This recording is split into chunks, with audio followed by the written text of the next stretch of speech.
साथियों, कैसे हो? इतने दिनों के बाद मैं आपके समक्ष आया हूँ। आपको पता ही होगा कि त्रिपाल लोक कल्याण सदैव ही तब आता है जब कहते हैं कुछ लोगों के साथ बुरा होने लगता है। और आज ऐसे ही एक बुराई की तरफ मैं आपका ध्यान आकर्षित करना चाहता हूँ, जो कि काफ़ी महत्वपूर्ण है और आपके जीवन के लिए भी बहुत महत्वपूर्ण है। कहते हैं आप मोबाइल भी खरीदते होगे, टीवी भी खरीदते होगे, इवन की गाड़ी भी खरीदते होगे, और आपके पास इतने पैसे होते नहीं हैं। तो आप क्या सोचते हो उस समय कि मैं लोन ले लूं, कोई फाइनेंस कंपनी से फाइनेंस करवाऊं? तो आप ये भी करवा लेते हो। दोस्तों, आपको पता होना चाहिए कि सरकार की नीति और बड़े बड़े फाइनेंस कंपनियों की नीति सिर्फ आम लोगों को लूटने का ही होता है। और ये बात मैं साबित करके यहाँ दिखाऊंगा आपको, कुछ कागजों के अंतर्गत, कुछ रूल रेगुलेशन के अंतर्गत, कि फाइनेंस कंपनियां जितना मर्जी कर लीजिए, वो आपसे हर संभव जो है पैसे लूटने के हार में ही रहते हैं। और आपको आए दिन फ़ोन करके परेशान भी करते हैं कि आप लोन ले लीजिए, लोन ले लीजिए। जब आप लोन कोई चीज़ के ले लीजिएगा तो वो आपको जो है तहस नहस के हर संभव कोशिश करते हैं। और ये आपके लिए जानना बहुत महत्वपूर्ण है, क्योंकि आप भी कोई ना कोई रूप में लोन लेते ही होगी। दोस्तों, मैं एक स्टोरी बताता हूँ, कहानी बताता हूँ कि एक बात थी कि लोग अगर गरीबी होते हैं, कुछ आगे करना चाहते हैं, तो कुछ ना कुछ लोन पे ले लेते हैं। ऐसा ही घटना हुआ कि एक व्यक्ति ने जो है ऑटो का लोन लिया। ठीक है, ऑटो का लोन बहुत ही अच्छा खासा चल रहा था। 1.5-2 साल जो है काफ़ी अच्छा लोन भरा गया। कहते हैं 13-14 महीने काफ़ी अच्छे लोन के किस्त चलते रहे। लेकिन क्या हुआ, वो व्यक्ति बीमार पड़ गया और 2 महीने तक जो है ऑटो का किराया नहीं दे सका वो। और बीमार होने के कारण कंपनियों की तरफ से फ़ोन आने लगे, बैंकों की तरफ से, कि आप हमें किस्त चुकाइए, नहीं तो हम गाड़ी उठा लेंगे आपका। तो बंदे ने हार दार के, क्योंकि वो बीमार था, वो कुछ कर नहीं सकता था, उसके बच्चे भी बहुत छोटे छोटे थे, तो उसने कहा कंपनी को, आइए अपना गाड़ी लेके चले जाइए, क्योंकि हमारे पास इतना पैसे है नहीं, हम नहीं चुकाएंगे अभी, अगर होगा तो हम आपसे दोबारा गाड़ी ले लेंगे। कंपनियां आई, गाड़ी को उठाई और ले गई, और उन्होंने एक रसीद दे दिया कि हमने गाड़ी उठा के लेके चले गए। कहते ये बात आपको बहुत सहज लग रहा होगा कि ये तो आम होती है, और सभी व्यक्तियों के साथ ऐसा होता है कि जब वो किस्त नहीं चुका पाते हैं तो कंपनियां आती है और गाड़ी लेके चली जाती है, और किस्त भी ख़त्म हो जाती है, इसी के साथ हो जाना चाहिए।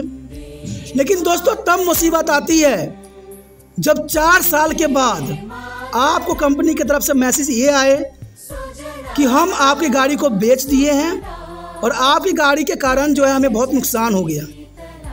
अब यहाँ पर प्रश्न ये उठता है, जब उन्होंने गाड़ी बेचा तो क्या जिस उपभोक्ता ने खरीदा था उनको उन्होंने बताया कि हम गाड़ी इतने को बेचते हैं, और गाड़ी उन्होंने बेच दिया, तो उनको कितना पैसा का नुकसान हुआ, कितना फ़ायदा हुआ, तो वो उसी समय बताते हैं।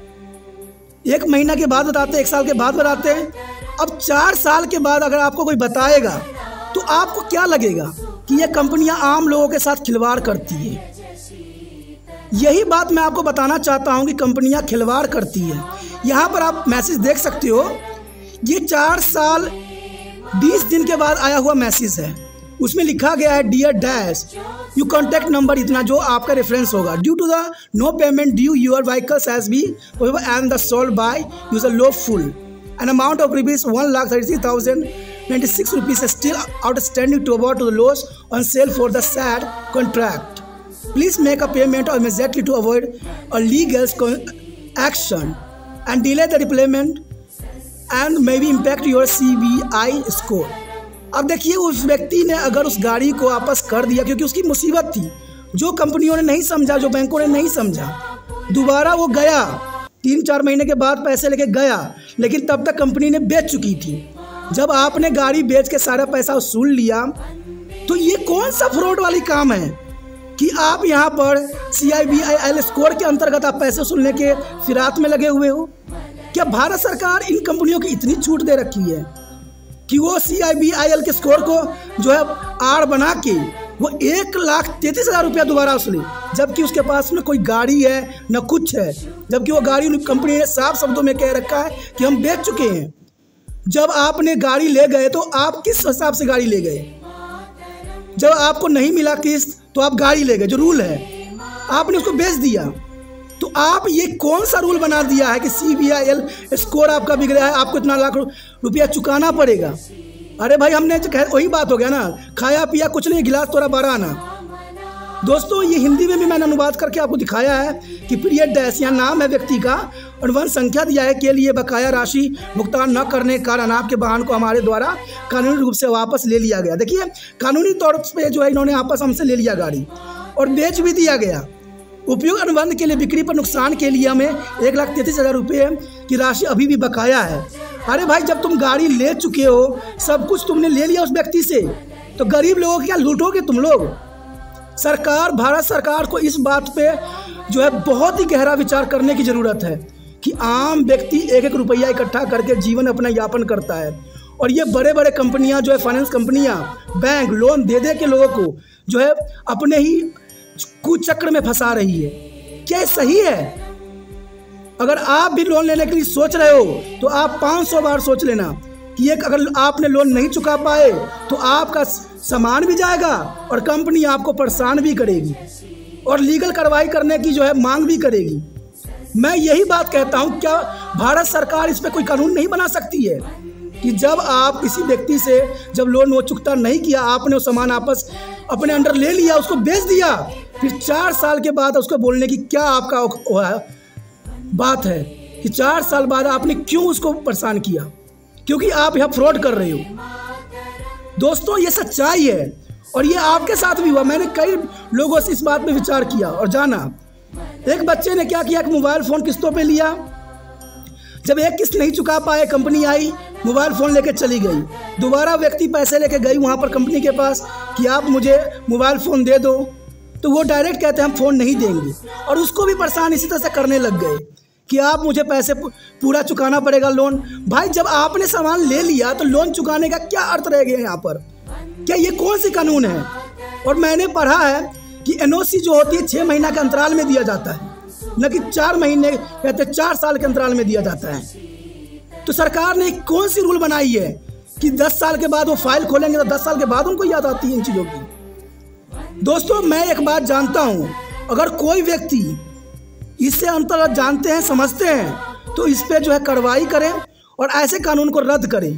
क्योंकि आम गरीब बंदा कहते हैं बैंकों से लोन लेती है, चलो उनकी ज़रूरत होती है, लेकिन ज़रूरत का है जो है इतना बेदर्दी से इस्तेमाल करना सही नहीं है। और मैं जानता हूँ कि ये भारत सरकार के अंतर्गत बनाई गई कूटनीतियाँ हैं और भारत सरकार ऐसा नीतियों को नहीं चेंज किया तो जर्नल सी बात है, हर एक व्यक्ति हताश हो जाएगा। क्योंकि और ये कंपनियों को भी सोचना चाहिए कि जब हम सारे सामान ले लिया, उससे सब छीन लिए, तो उस पर किस्त का जो है इतना बड़ा पहाड़ तोड़ने की क्या आवश्यकता है? दोस्तों, ये आपके साथ भी हो सकता है क्योंकि आप भी जो है मोबाइल, टीवी, फ्रिज, कूलर सब लोन पे लेने की फिराक में रहती हो। बाई चांस मानिए हमारा शरीर है, जीवन है, कोई तकलीफ़ आ गई और आप समय पे लोन नहीं चुका पाए तो आपका जो है कहते हैं सामान भी जाएगा और आपको इस तरह से मैसेज जो है परेशान भी करेगा। कहते हैं देशव्यापी ये सवाल है और इसको हर व्यक्ति को सुनना चाहिए, समझना चाहिए, क्योंकि अगला आपकी बारी है। कहीं आप भी ऐसे ही लोन लो और चुका ना पाओ और आपका सामान भी चला जाएगा और आपको कंपनी इस तरह से परेशान भी करेगी। और मैं भारत सरकार को एक बात साफ कहता हूँ कि लोन की प्रावधान जो है हर एक आम गरीब व्यक्ति लेता है और आम गरीब व्यक्तियों के साथ ऐसा ही आपने दुर्दशा करना है तो आप वो विचार छोड़ दीजिए कि सबका साथ सबका विकास, क्योंकि ना तो आप सबका साथ दे रहे हैं न सबका विकास कर रहे हैं। आप सिर्फ होम लोन सस्ते कर रहे हैं कि लोगों को कह रहे हैं कि भाई आप लोन के आड़ में फंसिए और कंपनियां आपको जो है बार बार मैसेज करके परेशान करें और आपको लीगल कार्रवाई करने की मांग करें। दोस्तों, ये गलत है, सरकार की नीतियां गलत है।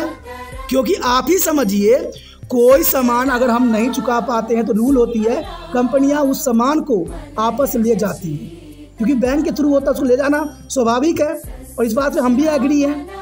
लेकिन कोई बात को अगर 4-5 साल के बाद मैसेज किया जाए, 4-5 साल के बाद कहा जाए, तो ये कहाँ तक उचित है और कहाँ तक न्यायप्रिय है?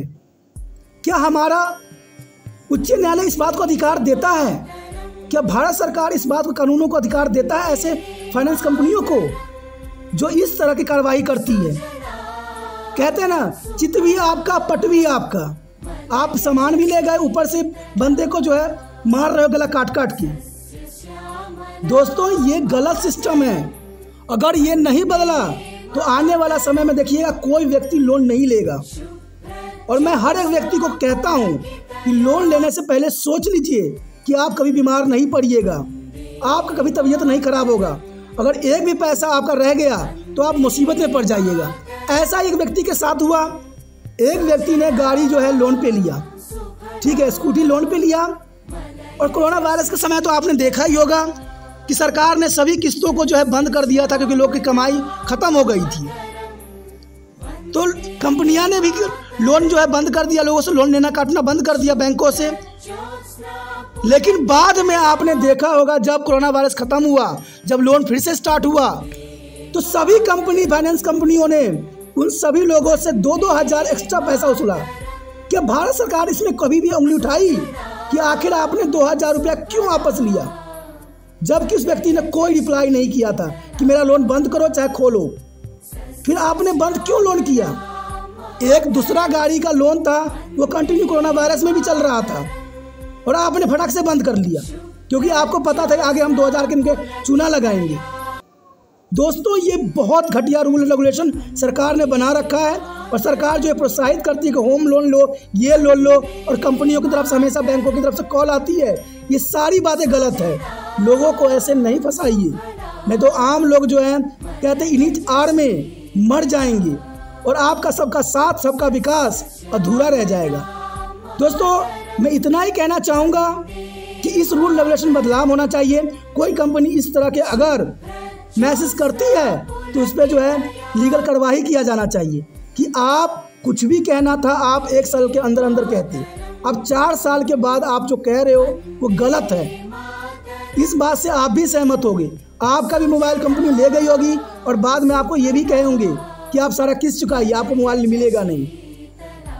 और 2000 के जो कोरोना वायरस में सरकार जो बहुत ही खुशी से बात ऐलान किया था कि सारे किस्त बंद हो जाएगी, और सरकार ने इस बात का कभी भी कंपनी की तरफ इशारा नहीं किया कि आप एक्स्ट्रा पैसा नहीं उछलिएगा। जो उछला गया पैसे बैंक से काटे गए, और जब बैंक वालों से पूछा गया तो आपको ये बताया गया कि कोरोना वायरस आपने किस्त नहीं भरा। भाई हमने मना किया था आपको कोरोना वायरस में किस्त नहीं काटने के लिए, सरकार ने बोला सरकार से आप 2000 रुपये इकट्ठ लीजिए। दोस्तों ये बहुत बड़ी समस्या है। आज का समय हर एक फाइनेंस कंपनी, हर एक बैंक आम लोगों को जो है निचोड़ रही है, पीस रही है, तभी तो लोगों को जो है बैंकों से विश्वास उठ रहा है।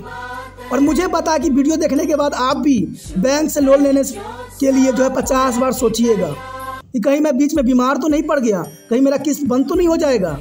अगर ऐसा हुआ तो आपका भी सरदर्दी इसी व्यक्ति की तरह होगा और जीवन भी आपका जो है बेकार हो जाएगा। तो सोचिए, विचार कीजिए और इस बात को जितना हो सके शेयर कीजिए कि हर एक व्यक्ति जो लोन लेता है इस वीडियो को देखे, समझे और फिर विचार करे कि ऐसे फाइनेंस कंपनियों के आड़ में आना है कि नहीं आना है। कोई चीज़ कहते हैं जितना आपका पैर है उतना ही पसारिए। कोई चीज़ लीजिए पूरे पैसे दे के लीजिए, चाहे आप दूसरे व्यक्ति से कर्जा ले लीजिए, लेकिन बैंक के आड़ में कभी ना फंसिए, क्योंकि ये छोटे छोटे शब्दों में लिख देती है और बाद में आम लोगों से जो है उसी की डर दिखा दिखा के उसको जो है टॉर्चर करती है। और भारत सरकार की भी बहुत बड़ी लापरवाही है कि ऐसे कंपनी पे कार्रवाई नहीं करती है, और ये होना चाहिए। दोस्तों इसी के साथ मैं ये बात ख़त्म करता हूँ। अगर आप समझदार हो तो कभी भी लोन लेने जाना तो 50 बार सोचना। और मैं तो कहूँ एक ही बात कि लोन लेने की आपको आवश्यकता जीवन में नहीं रहती है। आप सदैव मेहनत कीजिए और ऐसे कंपनियों को सोचने में विश्वास जो है मजबूर कर दीजिए कि कभी भी आम व्यक्तियों को इस तरह से फंसाने की आवश्यकता नहीं है। जब आप सब कुछ ले गए तो उसको फंसाने का क्या अर्थ था। दोस्तों इसी के साथ मैं ख़त्म करता हूँ इस बात को। जय हिंद।